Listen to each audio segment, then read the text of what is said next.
নমস্কার।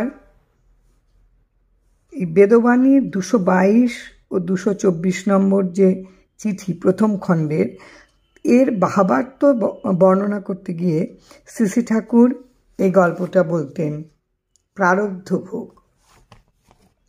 এক যে ছিলেন ভালো ভিল রাজা, তার সেই রাজ্যের বাইরে থাকতেন এক নিষ্ঠাবান ব্রাহ্মণ।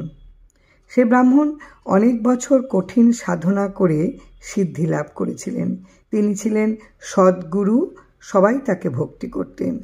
ভিল রাজা তার রাজ্যে সেই সদ্গুরু ব্রাহ্মণকে আশ্রম করে থাকার জন্য বারবার অনুরোধ করেন। রাজার অনুরোধে সেই ব্রাহ্মণ এক সুন্দর আশ্রম করে সেখানেই সাধন ভজন শুরু করলেন।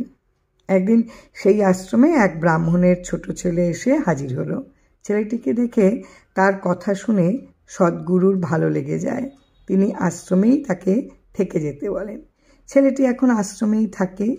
সে পুজোর ফুল তোলে, আশ্রমের টুকটাক কাজ করে।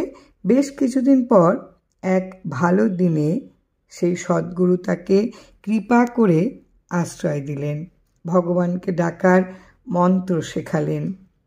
গুরুর উপদেশে ছেলেটি সেদিন থেকে এই মন্ত্রকে গুরু মনে করতেন, গুরুকেই ভগবান বলে ভাবতেন, আর গুরুর আদেশকে গুরু মনে করে পালন করতেন। এখন থেকে তার কাজ হলো গুরু ও গুরুপত্নীর সেবা করা। তার সেবায় গুরু ও গুরুপত্নী খুবই সন্তুষ্ট ছিলেন। সেই আশ্রিত ভক্ত তার গুরুর শক্তির উপর সম্পূর্ণ ভরসা করে থাকতেন। বেশ কয়েক বছর পরের ঘটনা। ব্রাহ্মণপুত্র এখন আরও বড় হয়েছে। গুরুর শক্তির উপর তার ভরসা আরও বেড়েছে। এক সকালে গুরু তাকে বললেন, বৎস শোনো, আজ তোমার গুরুমা এক সন্তানের জন্ম দেবেন, অথচ এখনই আমাকে বিশেষ কাজে বাইরে যেতেই হবে। আমি যতক্ষণ ফিরে না আসি তুমি আশ্রমের দরজা বন্ধ করে পাহারা দেবে, কাউকে ভেতরে ঢুকতে দেবে না। গুরুর আদেশে সে আশ্রমের দরজা বন্ধ করে দিয়ে পাহারা দিয়ে চলেছে। এদিকে একদিন, দুদিন করে 6 দিন পার হয়ে গেল, তবুও তার গুরু ফিরে আসেন না। সে আশ্রমের দরজা পাহারা দিয়েই চলেছে। 6 দিনের দিন বিধাতা পুরুষ এসে বললেন, আশ্রমের দরজাটা খুলে দাও, আমি আশ্রমের ভেতরে যাব, আমার কাজ আছে। শুনে সেই গুরুভক্ত পাহারাদার বললেন, গুরুর আদেশ লঙ্ঘন করে আমি আশ্রমের দরজা খুলব না। এদিকে বিধাতা পুরুষকেও 6 দিনের দিন ছোট্ট শিশুটির কপালে তার ভাগ্যের ফল লিখতেই হবে। শুনে বিধাতা পুরুষ বললেন, আমি বিধাতা পুরুষ, শিশুর কপালে তার ভাগ্যের বিধান আমাকেই লিখতে হবে। এটা আমার বিশেষ কাজ, আমাকে পালন করতেই হবে, আমার কাজে বাধা দিও না। সেই ভক্ত তখন মনে মনে গুরুর নাম স্মরণ করে বিধাতা পুরুষকে বললেন, হে দেব, যদি আপনি কথা দেন শিশুর কপালে যা লিখবেন তা দয়া করে আমাকে জানিয়ে যাবেন, তবেই আমি আশ্রমের দরজা খুলব। আশ্রিত ভক্তের গুরুভক্তি দেখে বিধাতা পুরুষ রাজি হয়ে বললেন, বেশ, এই শিশুর ভাগ্যফল আমি তোমায় জানিয়ে যাব। সেই আশ্রিত ভক্ত তখন আশ্রমের দরজা খুলে দিলেন। বিধাতা পুরুষ আশ্রমের ভেতরে গেলেন। কিছুক্ষণ পর শিশুটির কপালে তার ভাগ্যফল লিখে দ্বাররক্ষক গুরুভক্তকে জানালেন, বৎস শোনো, তোমার গুরুপুত্রের জীবন বড় দুঃখের, সারা জীবন ভিক্ষা করে কাটাতে হবে। তবে মন্দের ভালো, ওকে হেঁটে হেঁটে ভিক্ষা করতে হবে না, ঘোড়ায় চড়ে ভিক্ষা করবে। বিধির এই বিধান তুমি কাউকে জানাবে না। এই বলে বিধাতা পুরুষ অদৃশ্য হলেন। কিছুদিন পর গুরু ফিরে এলেন। এবার গুরুর আদেশে সেই শিষ্য দেশে বিদেশে তীর্থ করতে বেরিয়ে পড়েন। দেশে বিদেশে তীর্থে ঘুরতে ঘুরতে তার অনেক বছর কেটে যায়। এমনিভাবেই ঘুরতে ঘুরতে একদিন তিনি গুরুর আশ্রমে এসে হাজির হলেন ও নিজের পরিচয় দিলেন। আশ্রমে দেখেন গুরুদেবের সেই ছোট্ট ছেলেটি বড় হয়ে এক ভিল মেয়েকে বিয়ে করে ভিক্ষা করে অতি কষ্টে দিন কাটাচ্ছেন। গুরুপুত্রের মুখে শোনেন তার গুরু ও গুরুপত্নী বেঁচে নেই। গুরুদেবের ছেলে আরও বললেন, দাদা, আমার এমনই দুর্ভাগ্য, একদিন আশ্রমের গাছ থেকে আম পাড়তে গিয়ে পড়ে পা ভেঙেছি, লোকের বাড়ি বাড়ি ঘুরেও আর ভিক্ষা করতে পারি না, অতি কষ্টে দিন কাটাই। একদিন সকালে দেখি আশ্রমের দরজায় এক ঘোড়া এসে হাজির। ঘোড়া আশ্রমের ঘাস খায়, আশ্রমেই থাকে, কেউ নিতে আসে না।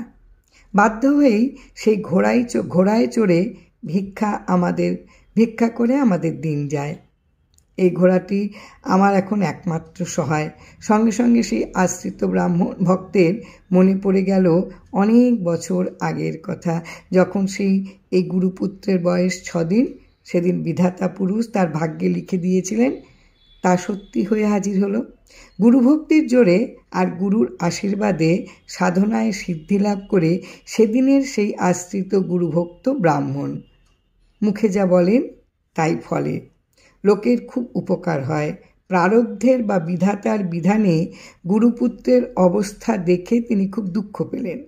তাকে আশ্রয় আর মন্ত্র দিয়ে বললেন, আমি যা বলবো তা করলে তোমার কষ্ট অনেকটা কমবে।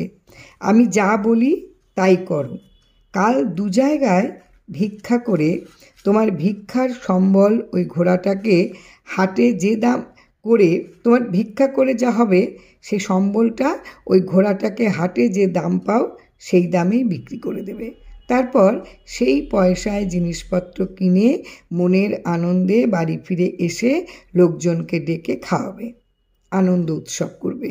পরের দিনের জন্য 1 পয়সাও জমাবে না। এই উপদেশ দিয়ে এবার আসি বলে তিনি চলে গেলেন। পরদিন গুরুপুত্র তার গুরুর কথা মতো মাত্র 2টো বাড়িতে ভিক্ষে করে এতদিনের পোষা ঘোড়াটাকে হাটে বিক্রি করে দিলেন। আর ঘোড়া বিক্রির টাকায় হাট থেকে জিনিসপত্র কিনে বাড়ি ফিরে লোকজন খাইয়ে আনন্দ উৎসব করলেন। পরের দিনের জন্য 1 পয়সাও জমিয়ে না রেখে ঘুমোতে গেলেন। পরদিন ভোরে ঘোড়ার ডাকে তার ঘুম ভাঙে। বেরিয়ে এসে দেখেন বলা নেই কওয়া নেই আশ্রমের দরজায় কোথা থেকে এক ঘোড়া এসে হাজির। তিনি তখন ওই ঘোড়ায় চেপে আবার 2 বাড়িতে ভিক্ষে করে নতুন ঘোড়াটাকে হাটে বিক্রি করে দিয়ে আগের দিনের মতন লোকজন খাইয়ে আনন্দ করলেন। এমনিভাবেই তিনি রোজ নতুন ঘোড়ায় চড়ে 2 জায়গায় ভিক্ষে করে ঘোড়া বিক্রি করে দেন। ঘোড়া বিক্রির টাকায় জিনিস কিনে লোকজন খাইয়ে আনন্দ করে দিন কাটান। গুরুর আদেশ মেনে চলায় তার কষ্ট অনেকটা কমে গেল।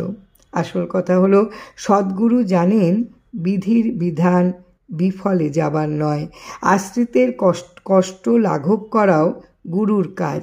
তিনি জানেন প্রারব্ধ বা ভাগ্যের জন্য তাকে ভিক্ষা করে দিন কাটাতেই হবে, আর বিধাতা পুরুষকে ঘোড়ার যোগান দিতেই হবে।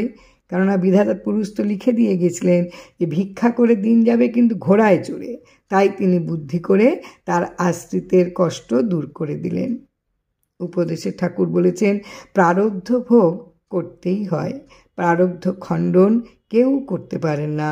তবে সদ্গুরুর আশ্রয়ে থাকিলে প্রারব্ধ যে দুঃখ মানুষকে ভোগ করায়, গুরু কৌশলে সেই ক্লেশ কমাইয়া দেন। জয় রাম, জয় রাম।